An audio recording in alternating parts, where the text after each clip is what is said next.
Hello guys, and welcome back to another match review here on the channel. My name is James, and today we're going to go ahead and sit down and talk to you guys about Reading's 1-1 draw away at Fleetwood Town. Now, in terms of this video itself, I'm obviously in a Premier Room once again. We're here to visit the in-laws, so the next couple of uploads will be a little bit different. I'll be at Portsmouth on Saturday though, so be excited for that one. I'm staying in a Premier Inn afterwards though, so again, the video will not be the same as what we normally do, so a big thank you to the missus for one, allowing me to do this, and for two, holding the camera in the setup. Now, going back to the fixture though, I do think Reading were harshly done in this game, and I think we really should have come away with all 3 points. In the 95th minute, Fleetwood Town ended up equalising and wasn't marked without any controversy. Reading, after scuffing the clearance, the ball went flying up into the air. The ball came back down. Reading failed to clear it once again. Fleetwood put the ball into the box, and from the initial cross, I do believe that the man inside the 6-yard box was offside. His close range header has been saved by David Button, but it spilled out and ended up being a goal from a rebound. Now, in terms of the game though, we'll focus on that and then we'll come back to the controversial moment. The starting 11 for Reading saw 2 changes from the 2-0 win against Charlton.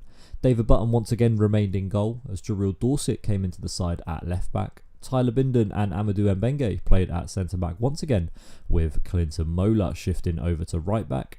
Charlie Savage continued to stay in the defensive midfielder position, with Lewis Wing and Harvey Nibbs playing in the centre of midfield.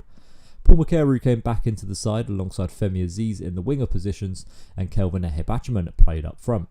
Now, the 2 missing names from the starting lineup was Sam Smith and Andy Yiadom. Ruben Selles, after the game, confirmed that they were both very fatigued and at risk of injury. He said they should be back for Saturday. Now, if they're just fatigued, realistically, 6-7 days off should have them back for the weekend. Listen, if they're not, I don't think we should go with Ehebachiman up front, as I don't think he really did too much damage in this game. I think he's much more suited to the wing play, as I think he's really awkward out wide, as his strength and the way that he can dribble the ball makes it awkward for defenders. But in terms of the first half itself, not really too much was created. Just 2 shots per team with just 1 on target. Fleetwood definitely had the better of the 2 chances, as David Button was forced to tip a ball over the bar. Harvey Nibbs had a really close chance as well, as his header went over the bar. Femi Aziz played a ball across the box, which Nibbs headed just over. Second half though saw the game definitely come much more alive. Fleetwood had a big chance early on, as there was a real goal mouth scramble, and they looked to, well, confirm that the ball was over the line. David Button though was there just before. I don't think the ball was all the way over the line. The linesman obviously didn't, and the referee obviously didn't either. So look, I'm going to agree with them on that decision. Did the ball cross the line? Maybe, but listen, it's League One officiating, we'll stick to that. Reading had a few chances though in the second half. Lewis Wing from a corner ended up flicking the ball up and striking it. It was a good save by the goalkeeper. Paul McCarey also had the ball in the back of the net. He was ruled to be offside though, as Ehebachiman ran through after a lovely play that was split through the middle. He took a touch, Paul McCarey took the ball off him, and he ended up being offside. Listen, if McCarey didn't take that off Ehebachiman, he would have been through on goal, and it probably would have been 1-0 to Reading anyway. After that decision, McCarey got sent off. He got subbed off for Ben Elliott, so don't know how Ruben Selles took that. Reading did eventually make it 1-0 though. Some good work from Lewis Wing, played a ball out wide to Femi Aziz. Aziz decided to cut inside, passes the ball to Charlie Savage. Charlie Savage then passes the ball back to Lewis Wing for what will be the easiest assist of his entire life. And Lewis Wing puts the ball in the top right hand corner to put Reading 1-0 up. You could see the celebration on the Reading players' faces that they knew it was a special goal. And week in, week out, we see Lewis Wing do this. He nearly did it against Charlton with a long-range strike, which just went close before the keeper saved it. And then this one, there was no saving it at all.